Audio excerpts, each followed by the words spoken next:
Hi YouTube! Today we're going to be talking about Miss Maya Harrison.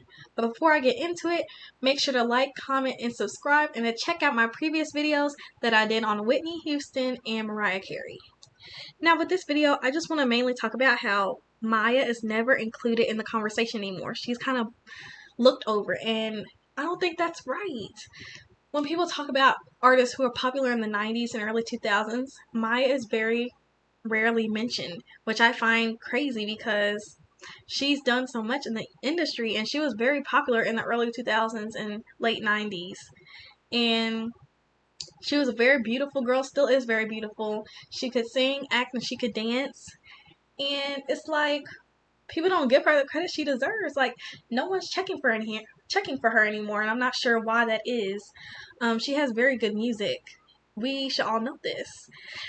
Growing up, by the time Maya was really popular, I either wasn't alive or I was a baby, so I don't remember. But from what I hear from my mom, growing up during that time, she was very popular and she influenced a lot of people. So it's just at this point, why does no one ever talk about her? Why is she never included in the conversation? I noticed that once she got rid of her old label and she started her own record label, I noticed that's when the shift happened. That's when the shift of her kind of being pushed aside by the industry. And that could also be a personal choice. Maybe she just did not want to be a part of the industry anymore. Maybe she just wanted to keep making music, but for fun instead of trying to get hits or anything like that. So that might be the reason for that. I'm not entirely sure.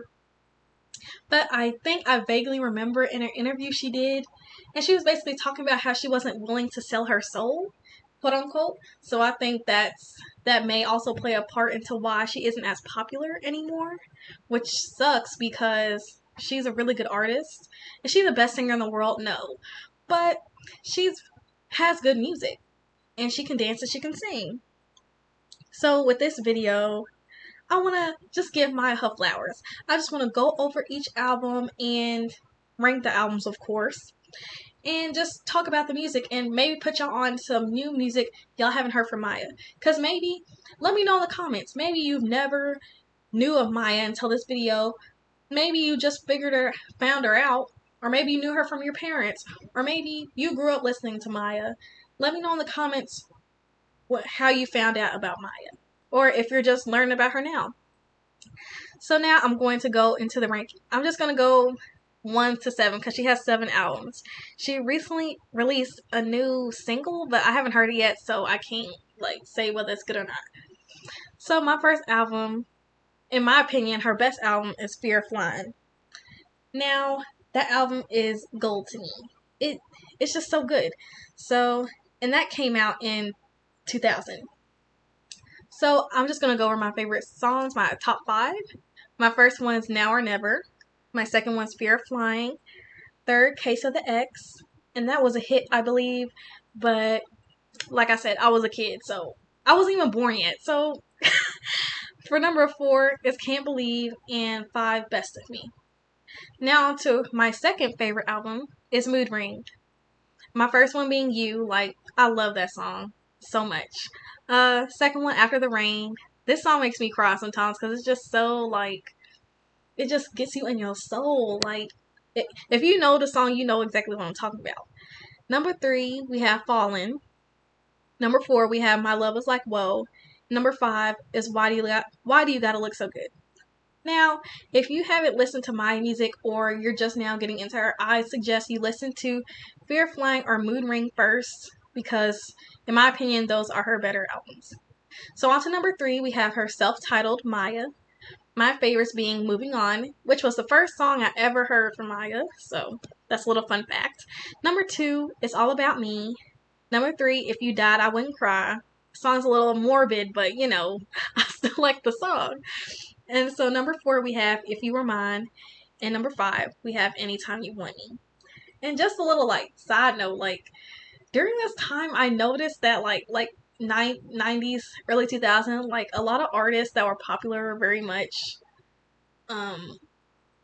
very young, 15, 16. But anyway, on to number 4, we have Kiss. Keep It Sexy and Simple. And for that one, my favorite on that being Love Me Some You, second, Problem and Solution, Love Comes, Love Goes, Evolve, and Fugitive of Love. I think with this album, this is her first album she did once she left her record label, if I believe. And that's when she started her own.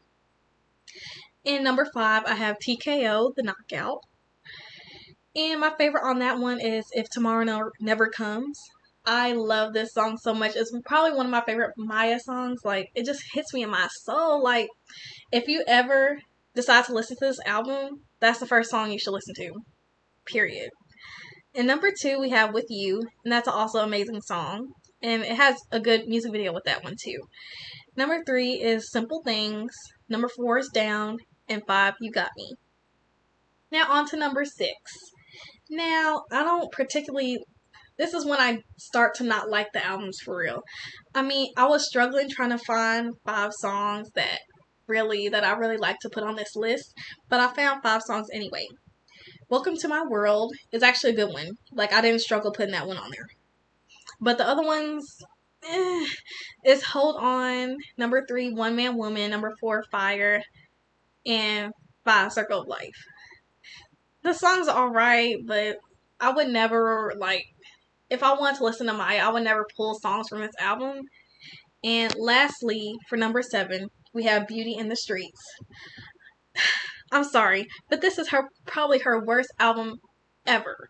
It's so all over the place. It's so not her style. It's just very odd. It was a very odd album. I could not even come up with 5 songs that were my favorites. Like, it's such a weird album, and it should stay in the vault. Like, it wasn't good. Don't get me wrong, I still love Maya, but this album wasn't it. It wasn't hitting. So for number 1, we have Money Can't Buy My Love. And yes, the dollar sign is supposed to be there. And number 2, we have Control Freak. And number 3, Blackout. And I just have these songs on there just because, like, they're not really, like, favorites. Like, they're not good enough for me to pick out of the catalog. You know what I'm saying? But yeah, I just wanted to go over some Maya albums and go over some of the songs. And I just want to bring more awareness to Maya because she deserves to be in the conversation as well. She made a big impact, and y'all need to give her her flowers. Like, don't do Maya dirty. She's still alive. You can still give her flowers. You can still acknowledge her. I think she's still even releasing music now, and she's still going on tour. So just give Maya some love. Go check out some of the songs you haven't heard. And on that note, I would like to end this video. Make sure to like, comment, subscribe. Tell me your favorite Maya song, or rank the Maya albums yourself if you listen to all of them. And make sure to check out my previous videos that I did about Whitney Houston and Mariah Carey. Or just check out all of my previous videos on my channel, because I make all types of different content. But thank you for watching. Bye!